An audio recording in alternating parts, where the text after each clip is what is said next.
Hi again, Wales. Second instalment for today. So we are now on chapter 10 from Ottoline at Sea. Ottoline, the bear, Ninian and Bradley travelled all the way to the top of the mountain and all the way down the other side. When they got to the edge of the bog, Ninian and Bradley stopped.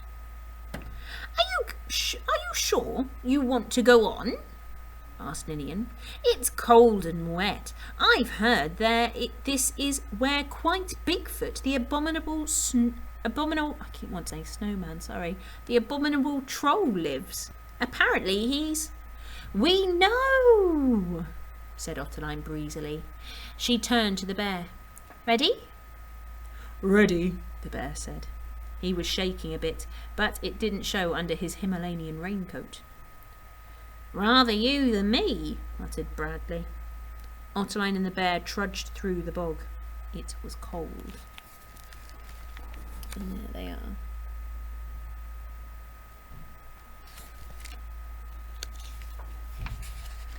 And wet.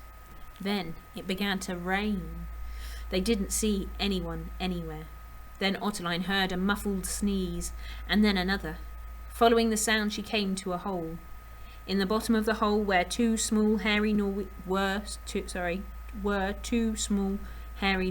bog people. Good day, said Ottoline politely. You haven't by any chance seen my professional roving collectors pass? You haven't by any chance seen any professional roving collectors passing through lately? The bog people shook their heads. What about a small, hairy bog person called Mr. Munro? She asked. One of the bog people pointed. There he is. You can just see him pointing just down here.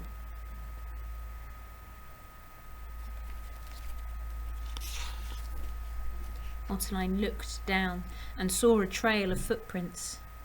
Mr. Munro! She gasped. And there were the footprints.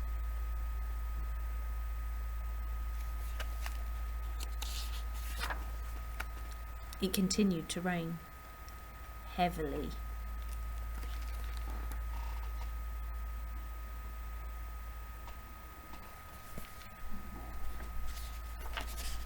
The footprints led into a deep, dark cave. I don't like caves, muttered the bear. I much prefer basements and cupboards. Follow me, whispered Ottoline.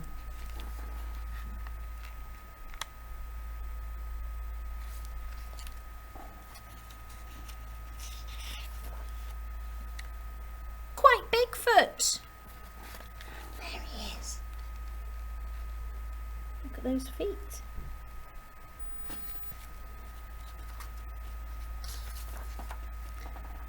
Mr.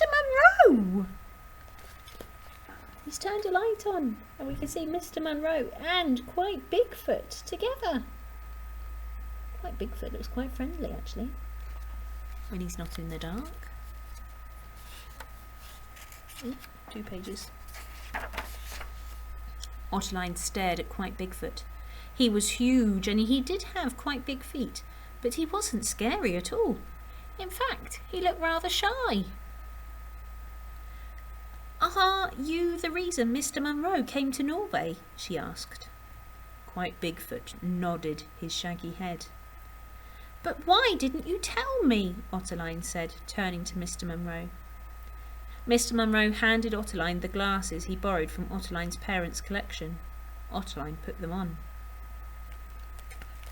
I'll show you first, and then I'll read what it says. Dr. J.T. Eckelberg's bog goggles help the wearer to see things more clearly. And then that's quite Bigfoot's cave.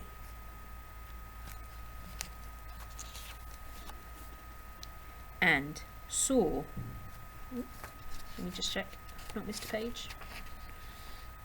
Ottoline put them on and saw things more clearly.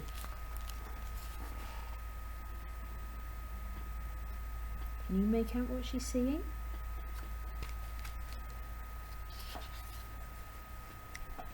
Oh, Mr. Munro, I'm so sorry. Ottoline flung her arms around Mr. Munro and hugged him tight. "I'll never ignore you again." "This cave reminds me of my cave in Canada," said the bear, looking round. "Cold and damp and miles away from anywhere. No wonder Quite Bigfoot looks miserable." "You should do what I did," he told Quite Bigfoot. "Take a holiday." Yeah, they all are.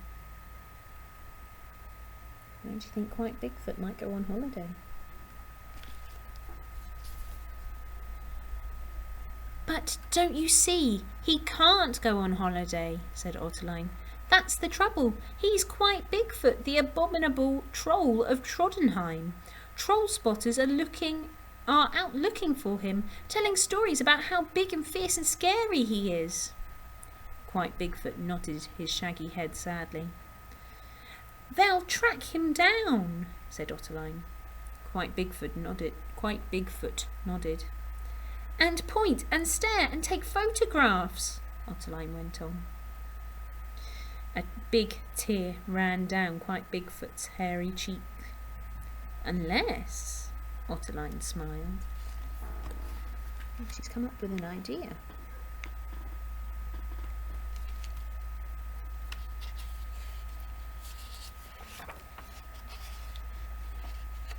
I think, let's have a look, see if we can figure out what that idea is. I think they're going to try and disguise him. Let's find out how. "You look fabulous," said the bear. "Unrecognisable," said Ottoline. Mr. Munro nodded, and Quite Bigfoot smiled. "I don't know how you do it, Ottoline," said the bear. "Simple, with the help from my friends," said Ottoline, "and a clever plan." So, we don't have Quite Bigfoot anymore. We have Mr. Abercrombie. And he's got Thor Thorenson's explorer's hat, Minty Woodfine's scarf, Captain Pasternak's second best jacket, the Polar Bear Shoes Company's bog trotters, Canadian socks, Ottoline's Rove-O-Matic camera, the Bear's Himalayan raincoat, and Patagonian poncho. Very well disguised, I think. Back in the big city, Ottoline sat down on the Biedermeier sofa with Mr. Munro, and kicked off her odd shoes. "You might come from a cold, wet bog in Norway," she said, "but I hope you know your home will always be here with me." Mr. Munro didn't say anything. He just shuffled a little bit closer to Ottoline and handed her the postcard that he'd found on the welcome mat. There they are on the sofa. Looks like a whale.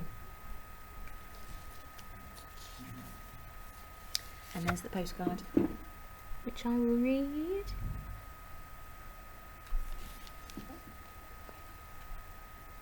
Greetings from SS Trondheim. Dearest O, what a pity we missed each other in Norway. You're quite a roving collector now. Pa and I are very proud and think it's time you and Mr. Munro joined us on a collecting trip. We are on our way home. Lots of love, Ma. P.S. We never did find Quite Bigfoot. P.P.S. Don't forget to put the bog goggles back. Bog goggles back. And that was sent to the address where they live. And I'll show you. We've got more pictures of Thor Thorenson, of Quite Bigfoot, Mr. Abercrombie, enjoying his holidays.